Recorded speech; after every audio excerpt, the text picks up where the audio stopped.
আরে কি মোটা হয়ে গেছিস রে, পুরো তো হাতি মতো হয়ে গেছিস, তোর বিয়ে হবে কি করে? আরে কি রোগা হয়ে গেছিস, পুরো পাটকাঠি মতো। বাড়িতে ঠিক করে খেতে দেয় না তোকে নাকি? ইস, মাথার চুল পড়ে পুরো টাকলা হয়ে গেছে, এই মেয়ের বিয়ে হবে কি করে? সামনে কপাল 7 ইঞ্চি বেরিয়ে গেছে। ভালো করে কি বাড়িতে কেউ চুলে তেল ফেল মালিশ করে দেয় না নাকি? মুখটার কি অবস্থা হয়েছে? এরকম মুখ নিয়ে লোকের সামনে যাবি কি করে তুই রে?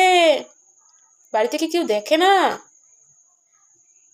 দেখে, দেখে এবং তোমাদের থেকে অনেক বেশি ভালো করে দেখে, এবং তাদের সেই জিনিসটা নিয়ে কোনো প্রবলেম নেই। তার মানে অ্যাকচুয়ালি আমার কোনো প্রবলেম নেই। ঠিক আছে? প্রবলেমটা তোমার, তোমার চোখের, তোমার চিন্তা ভাবনার। নিজের চরকায় তেলটা দেওয়া শুরু করো, তাহলে অন্যের প্রবলেম নিয়ে মাথা ব্যথাটা কম হয়ে যাবে। ঠিক আছে? আর যাকে নিয়ে বলছো, তার বাবা মার সামনে সে 24 ঘন্টা থাকছে, এবং তার বাবা মার যদি মনে হয় না তার কোনো প্রবলেম নেই সেটাতে, দেন তার অ্যাকচুয়ালি কোনো প্রবলেম নেই। ঠিক আছে?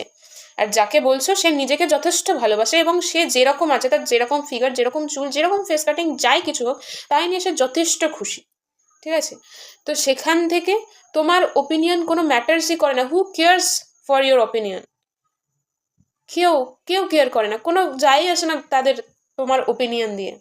তো নিজের চরকায় তেল দাও, নিজেরটা নিয়ে ভাবো, নিজের চিন্তা ভাবনাটাকে চেঞ্জ করো।